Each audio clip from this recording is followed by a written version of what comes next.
Olá! Para muitas pessoas, a profecia de Daniel no capítulo 8 aponta inequivocamente para Antíoco Epifânio, um rei que dominou a região da Palestina por um tempo.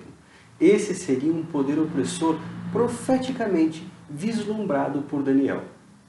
Entretanto, os adventistas do sétimo dia, usando o princípio historicista de interpretação profética, entendem que ali não está Antíoco Epifânio, mas sim o Império Romano. Nesse vídeo, nós vamos apresentar algumas razões por que não se pode aplicar a profecia a Antíoco Epifânio e sim ao Império Romano. Acompanhe.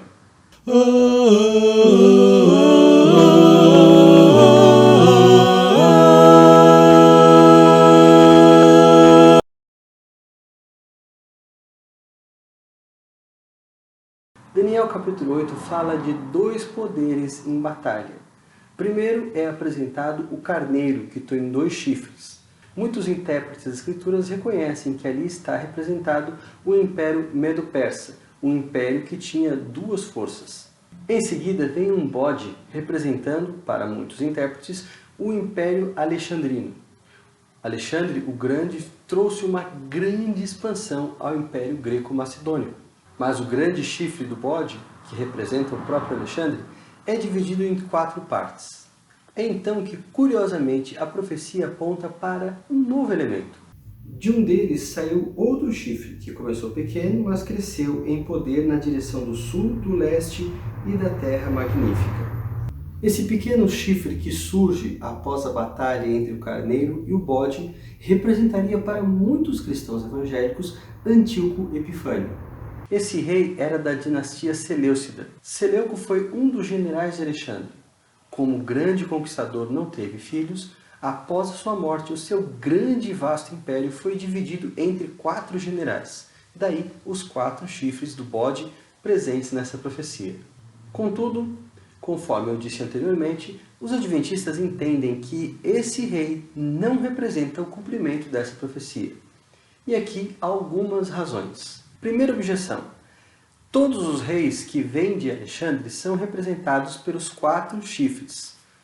Não faria sentido representar Antíoco como sendo um chifre diferente, sendo que ele é um dos 25 reis da parte síria do Império de Alexandre. Segunda objeção. Encontramos aqui uma variação curiosa de grandeza.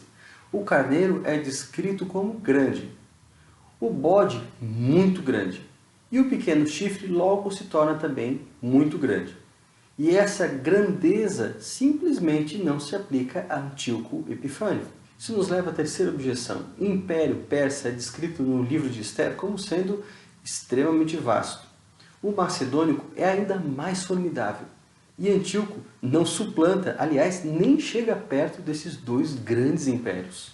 A quarta objeção também aparece em sequência. A descrição do chifre pequeno como começando diminuto e logo passando por uma expansão extraordinária não se vê na história de Antíoco Epifânio.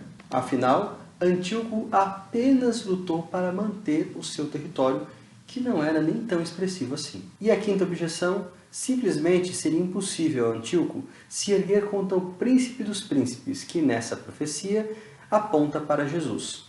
Antíoco não pôde lutar contra Jesus, literalmente, porque ele viveu 164 anos antes da época de Jesus. Após a apresentação desses argumentos sobre a impossibilidade de Antíoco cumprir a profecia, vamos aos argumentos que apontam como Roma se encaixa melhor nesse contexto. Em primeiro lugar, vale ressaltar que Roma já havia sido parte do Império Greco-Macedônico.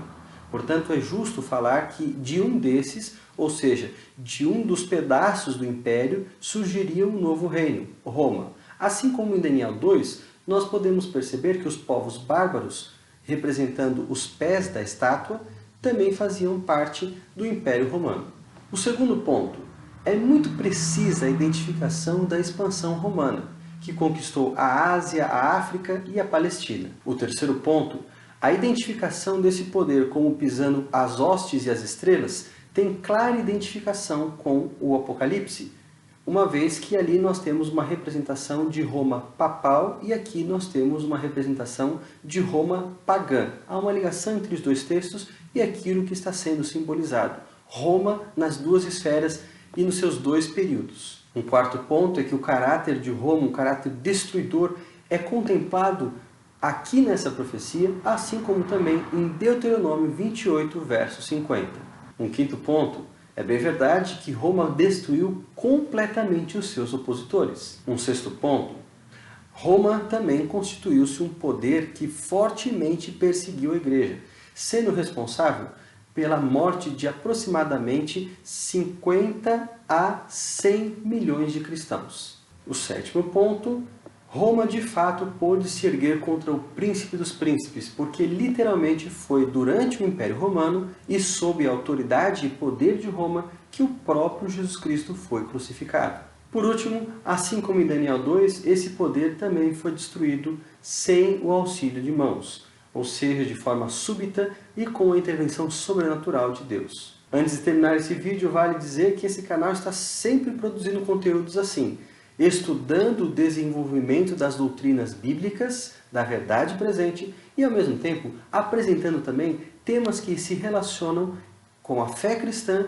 no mundo pós-moderno. Os desafios que essa fé tem para prevalecer e para mostrar às outras pessoas a verdade da palavra de Deus. Todas essas razões foram apresentadas em um único artigo da autoria de J. N. Andrews.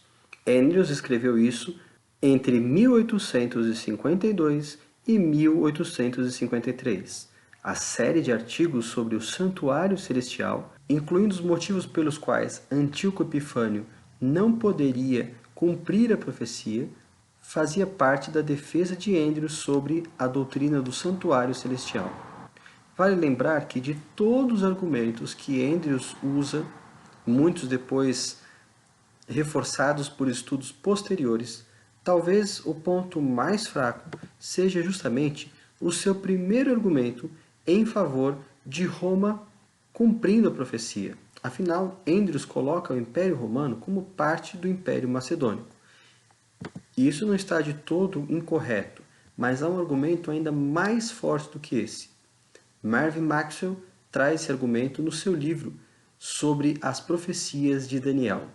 Segundo Maxwell, a palavra chifre, em hebraico, é uma palavra feminina, enquanto a palavra vento, uma palavra masculina. E no texto original, depois de falar chifres e de mencionar os ventos, o texto diz que de um destes veio um novo chifre, aquele pequeno chifre que se tornaria grande. Na nossa tradução em português, isso fica confuso, porque tanto a palavra chifres quanto ventos são palavras masculinas. Assim, fica dúbio o entendimento. Mas em hebraico não há essa dúvida, porque chifres é palavra feminina.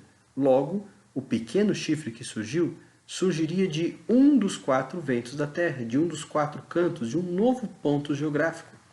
Esse poder, portanto, seria um poder diferente do Império Greco-Macedônico.